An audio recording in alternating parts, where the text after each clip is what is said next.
एक इंसान जिसके पास कभी कुछ खाने के पैसे नहीं हुआ करते थे, पैसों की वजह से रिश्तेदार जिसे कभी भाव नहीं देते थे और कर्ज वाले बीच बाजार बेइज्जत करते थे। किस्मत ने बनाया उसे रातों रात करोड़पति। दोस्तों, कभी कभी ईमानदारी से काम करने के बाद भी कुछ नहीं मिलता है। दोस्तों, वहीं जरा सी हेर फेर और पैसों को आते देर नहीं लगती है। दोस्तों, आपको भी पैसे कमाने की भूख है तो ये फिल्म जरूर देखना। ये फिल्म आपके लिए है। इस कहानी की शुरुआत होती है 1989 से, जहाँ भास्कर कुमार सुबह की सैर करने के बाद दूध लेकर घर जा ही रहा था। तभी सीबीआई ऑफिसर लक्ष्मण राव की टीम ने उसे रोका और अपने साथ बैंक ले गए। भास्कर पर फंड का दुरुपयोग जैसे कई गंभीर आरोप लगे थे। कुछ सीबीआई वाले उसके घर भी पहुंच चुके थे। आज जो हो रहा है उसकी शुरुआत 1989 में ही हो चुकी थी। भास्कर मुंबई की मगधा बैंक में कैशियर का काम करता है और खुश मिजाज व्यक्ति था। बैंक के जनरल मैनेजर हिमांशु ने उसे ज्यादा काम करने के बदले असिस्टेंट मैनेजर बनाने का लॉलीपॉप दिया है। वहीं वॉल्ट मैनेजर नारायण बैंक में देर से आने और जल्दी जाने के लिए मशहूर है। इन्हीं की देखरेख में पैसे निकाले और रखे जाते हैं। दोस्तों, ये भास्कर पर अंधा भरोसा करते हैं। वहीं बैंक के मुख्य कर्ता धर्ता है जीएम विनोद और एजीएम श्रीकांत। वही भास्कर अपने काम की वजह से पिछले 3 सालों से बैंक का बेस्ट एम्प्लॉय है।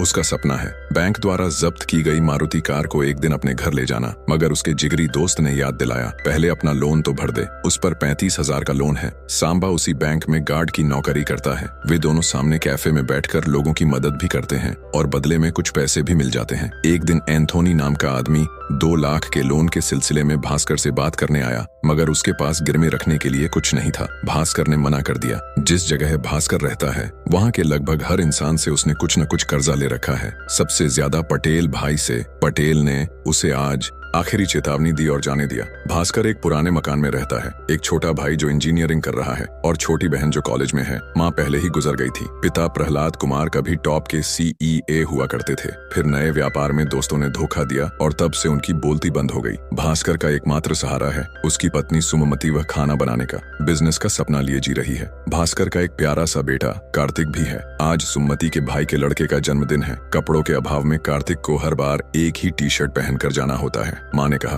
हीरो लगोगे। कपड़ों के बाद समस्या थी गिफ्ट की, लेकिन इतने पैसे कहाँ। तो सुमति ने कार्तिक का एकमात्र खिलौना गिफ्ट दे दिया। जैसे ही वो वहाँ पहुंचे तो सुमति की माँ बोली, तुम यहाँ आ जाओ, हम तेरी दूसरी शादी करवा देंगे। तुम वहाँ गरीबी की जिंदगी क्यों जी रही हो। सुमति गुस्से में बाहर आई तो देखा उसकी भाभी कार्तिक को केक देने से मना कर रही थी। सुमति ने कार्तिक से प्लेट नीचे रखने को कहा और भास्कर से जाकर कहा, चलो चलते हैं। वे लोग बिना कुछ खाए ही वहाँ से चले गए और एक जगह बड़ा पाव खाने को रुके, पर भास्कर के पास सिर्फ 2 ही बड़ा पाव के पैसे थे। लेकिन दुकान वाले को उस पर दया आ गई और एक बड़ा पाव फ्री दे दिया। भास्कर ने अपने हिस्से का भी कार्तिक को दे दिया। कार्तिक तो खुश हो गया, पर सुमति बहुत दुखी थी। अपने घर वालों के व्यवहार पर वो कहने लगी, हमारे पास पैसे नहीं है, इसलिए न प्यार मिला न सम्मान। सुमति और भास्कर कॉलेज से ही एक दूसरे को पसंद करते थे और घर वालों के विरोध के बावजूद सुमति ने भास्कर से शादी की थी और इतनी आर्थिक तंगी के बावजूद उसे भास्कर से कभी कोई शिकायत नहीं रहती थी। भास्कर को लेनदारों से छुपना पड़ रहा था। अपने सारे कर्जा चुकाने और अमीर होने की उनकी आखिरी उम्मीद असिस्टेंट जनरल मैनेजर की पोस्ट थी, जिसके लिए भास्कर जी तोड़ मेहनत कर रहा था। अगले दिन कैफे में फिर एंथोनी मिला।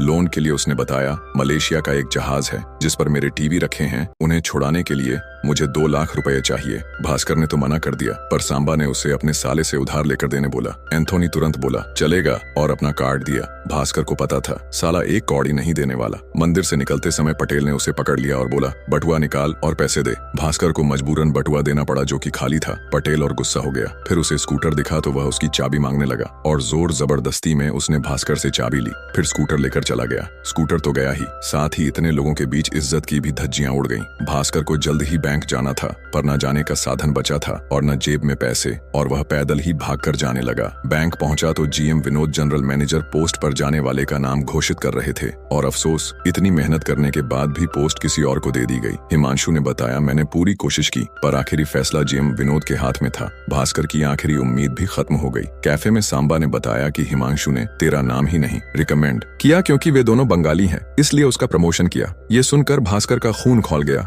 वह सीधे हिमांशु के पास गया और सारी भड़ास निकाल दी। अब हिमांशु की बारी थी। वो बोला, तुम्हें इतना लोन मैंने दिलवाया और क्या, मुझे नहीं पता तुम कैफे में बैठकर कौन सा साइड बिजनेस करते हो। मैं ये सब जिम को बताऊंगा। तो भास्कर को समझ आया कि उसने क्या कर दिया। प्रमोशन छोड़ो, नौकरी ही ना चली जाए। वह हिमांशु के आगे रोने गिड़गिड़ाने लगा और दूसरे लोगों के कहने पर तब कहीं जाकर हिमांशु ने उसे माफ किया। जिस बैंक को भास्कर ने इतने साल दिया और जिन लोगों से इज्जत कमाई, आज उन्हें किचन के सामने सारा कचरा हो गया। भास्कर ने अपना मुंह धोया और सब कुछ भूलकर फिर से काम पर लग गया। आखिर इसके अलावा और कोई चारा भी तो नहीं था। आज प्रमोशन तो गया ही, ऊपर से हिमांशु उसकी ड्रीम कार भी ले उड़ा। उसने कार नीलामी में खरीद ली थी। भास्कर ने आज सुबह से कुछ नहीं खाया था तो सांबा उसे कैफे में ले गया। वहाँ एंथोनी फिर आ गया। भास्कर ने उसे अपने पास बैठाया और पूछा, अगर आपके पास 2 लाख रुपए हो तो आप क्या करेंगे? वो बोला, 2 घंटे में डबल करके लाऊंगा। भास्कर ने तुरंत अपने बैग से नोटों की गड्डी निकाली और रख दी एंथोनी के हाथ में और कहा, जीतने का भी मुनाफा, उसमें से मुझे और सांबा को 20% देना होगा। सांबा बोला, मगर ये पैसे कहाँ आए? तो भास्कर बोला, बैंक से। सांबा बोला,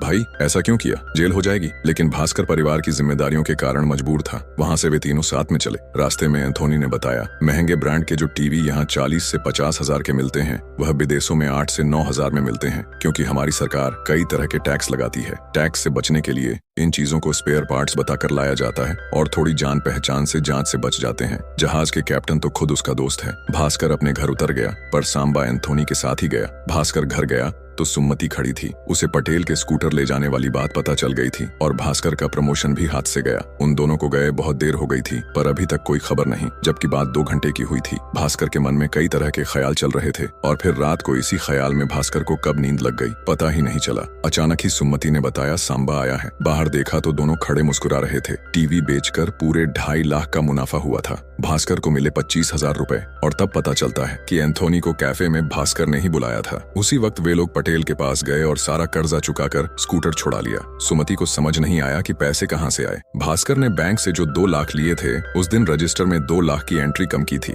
जो कि उसने काउंटर पर वापस रखकर अगले सोमवार एडजस्ट कर दिया और ऐसे एक छोटा सा स्कैम सफल हुआ। भास्कर ने अपना सारा कर्जा चुका दिया। मगर ये तो बस शुरुआत है। पैसों की लत एक बार जिसे लग जाए तो फिर कहाँ रुकता है। भास्कर ने इसी तरीके को अपनाकर एंथोनी के साथ काम चालू कर दिया और दिन दुगनी रात चौगुनी तरक्की होने लगी। मगर सुमति इतने खर्चे से हैरान थी। एक दिन उसने पूछ लिया, प्रमोशन न मिलने के बाद भी तुम्हारे पास इतना पैसा कहाँ से आया? तब भास्कर ने उसे झूठ बोला कि मैं एंथोनी के साथ इंपोर्ट एक्सपोर्ट का व्यापार कर रहा हूँ और उसी से मैंने सारा लोन भी चुका दिया। सुमति बहुत खुश हुई। उसने कहा, अगले हफ्ते कार्तिक का जन्मदिन आ रहा है तो इस बार हम भी सबके साथ मनाते हैं। जन्मदिन पर सभी को बुलाया गया। रिश्तेदार भास्कर की तरक्की देकर जल रहे थे और बैंक वाले अचंभे में थे। लेकिन काम ऐसा था कि सभी को खर्चे के बारे में झूठ बोलना पड़ रहा था। उसके पिता ये सब नोटिस कर रहे थे। पार्टी खत्म हुई और सबके जाने के बाद एंथोनी ने बताया कि वह अपने बेटे के पास अमेरिका जा रहा है, हमेशा के लिए, लेकिन खाली हाथ नहीं। उससे पहले एक बड़ा हाथ मारने का सोचा है, लेकिन उसके लिए 10 लाख चाहिए होंगे। इतने सारे पैसे बैंक से निकालना मुश्किल था, पर जब भास्कर ने अपने बेटे से पूछा कैसा लगा तो वो रोने लगा। उसी पुराने दिन याद आ रही थी जब उसके दोस्त सेम कपड़े पहनने की वजह से मजाक उड़ाते थे। तब भास्कर ने फैसला किया कि वह अपने परिवार के लिए रिस्क लेगा। अगले दिन उसने बैग की जगह सूटकेस ले जाना सही समझा, क्योंकि अमाउंट पड़ा था। बैंक पहुंचने पर उसने सूटकेस के बारे में नारायण से झूठ बोला कि मुझे यहाँ से सीधे दूसरे शहर के लिए निकलना है। इसीलिए भास्कर ने आम दिनों की तुलना में वॉल्ट से 10 लाख ज्यादा निकाले और काम करने लगा। पर आज नारायण जाने का नाम ही नहीं ले रहे थे। भास्कर ने पूछा तो कहा, मैं आता हूँ। तब संभा और भास्कर ने एक प्लेन बनाया। अजनबी बनकर नारायण को फोन किया और बातें करने लगा। तब तक भास्कर ने पैसे सूटकेस में रख लिए और जाकर खड़ा हो गया। नारायण ने कहा, मैं बात कर रहा हूँ, तुम ही जाकर रख दो। और यह प्लेन भी सफल हो गया। उन पैसों से उन्होंने 3 महंगी कार खरीदी थी। कार खरीद तो ली, पर जिसे बेचना था उसने आखिरी वक्त पर मना कर दिया। अब टेंशन होने लगी कि क्या करें। भास्कर बोला, प्रॉफिट में साथ थे तो मुसीबत में भी साथ ही रहेंगे। क्या इन कारों को खरीदने वाला कोई भी नहीं है? एंथोनी ने पता लगाया तो गोवा में खरीदार मिल गया। उन्हें उसी वक्त गोवा के लिए निकलना पड़ा, क्योंकि अगले ही दिन पैसे वापस रखने थे। रास्ते में कोई रोके ना, इसलिए गाड़ियों पर सरकारी नंबर प्लेट लगा दी। फिर एक चेक पोस्ट पर पुलिस ने रोक लिया, लेकिन भास्कर ने इसका भी इंतजाम कर रखा था। उसने कुछ भिखारियों को नेता बनाकर गाड़ी में बिठा रखा था और ध्यान भटकाने के लिए साथ में एक हसीना भी। पुलिस वाला तो बेचारा नौकरी जाने के डर से घबरा गया। भास्कर ने कहा, चिंता मत कीजिए, आप बस गोवा फोन कर बोल दीजिए कि हमारी गाड़ियों को बिना चेकिंग जाने दिया जाए। और भास्कर के लोमड़ी जैसे दिमाग की वजह से फाइनली लोग गोवा पहुंच गए। दोनों दोस्तों के हिस्से में 20 लाख रुपए आए थे। भास्कर ने भिखारियों को भी 1-1 लाख रुपए दिए और मदद के लिए धन्यवाद भी कहा। फिर वहां से वह बॉम्बे एयरपोर्ट आ गए। एंथोनी अपने पैसे लेकर अमेरिका चला गया और भास्कर बैंक के पैसे लेकर बैंक आ गया। और वहां तो पहले से पुलिस मौजूद थी। क्या सभी को भास्कर के स्कैम के बारे में पता चल गया? एक पल को तो लगा अब तो भास्कर गया, लेकिन पुलिस उसे रास्ते से हटाकर हिमांशु और नए एआरएम को अपने साथ ले गए। वे दोनों रिश्वत लेकर लोन देते थे। भास्कर डरा सहमा अपनी जगह पर बैठ गया। फिर नारायण ने पैसे निकालने बुलाया। उसने बताया हिमांशु ने प्रमोशन के बदले उससे भी पैसे पैसे लिए थे। तुम्हारे साथ उसने बहुत गलत किया। फिर रजिस्टर में एंट्री करते वक्त भास्कर ने 10 लाख रुपए ज्यादा बताई। नारायण ने भी उसकी बात पर विश्वास करके एंट्री कर दी। फिर जब वो केस काउंटर पर बैठा था, अचानक जीएम ने सूटकेस देखकर पूछा, ये क्या है? भास्कर ने गांव से सीधे बैंक आने का बहाना बनाया, पर जीएम बोला, खोलो इसे। उसे शायद शक हो गया था। उसने वॉल्ट मैनेजर नारायण को बुलाया और पैसे गिनने को कहा। भास्कर सूटकेस खोलने लगा और नारायण पैसे गिनने लगा। सूटकेस पुराना होने की वजह से खुल नहीं रहा था, और जब खुला तो यह क्या, सूटकेस में तो सिर्फ कपड़े हैं। नारायण ने बताया, पैसे भी पूरे हैं। दरअसल भास्कर ने आते ही पैसे निकाल कर ऊपर रख दिए थे और बाद में नारायण ने उनको जोड़कर पूरे बता दिया। हिमांशु स्कैम के बाद से ही जीएम का किसी पर भी विश्वास नहीं रह गया था। खैर, वह बच गया। संभा बोला, हम एंथोनी की जगह कोई दूसरा साथी ढूंढ लेते हैं। पर भास्कर पिछले 2 दिनों में हुई घटनाओं से डरा हुआ था और आज तो बाल बाल बचा, तो उसने यहीं रुकने का फैसला किया। मगर सांबा नहीं रुका। अगले दिन उसने बैंक में अपना इस्तीफा दे दिया और एक नए ट्रेडर के साथ व्यापार चालू कर दिया। वहीं भास्कर के कमाए हुए पैसे भी उसे अपने भाई को देने पड़े। वो आगे की पढ़ाई के लिए विदेश जा रहा था। अगले दिन जब वह बैंक पहुंचा तो मालूम हुआ चेयरमैन सर आए हैं और बैंक ने हिमांशु की गाड़ी भी जब्त कर ली थी। उन्होंने भास्कर को अपने पास बुलाया। अंदर सारे अधिकारी बैठे थे। चेयरमैन ने बताया, हिमांशु स्कैम की वजह से बैंक की प्रतिष्ठा कम हुई है, इसलिए हम कुछ लोगों को नौकरी से निकाल रहे हैं। भास्कर डर गया,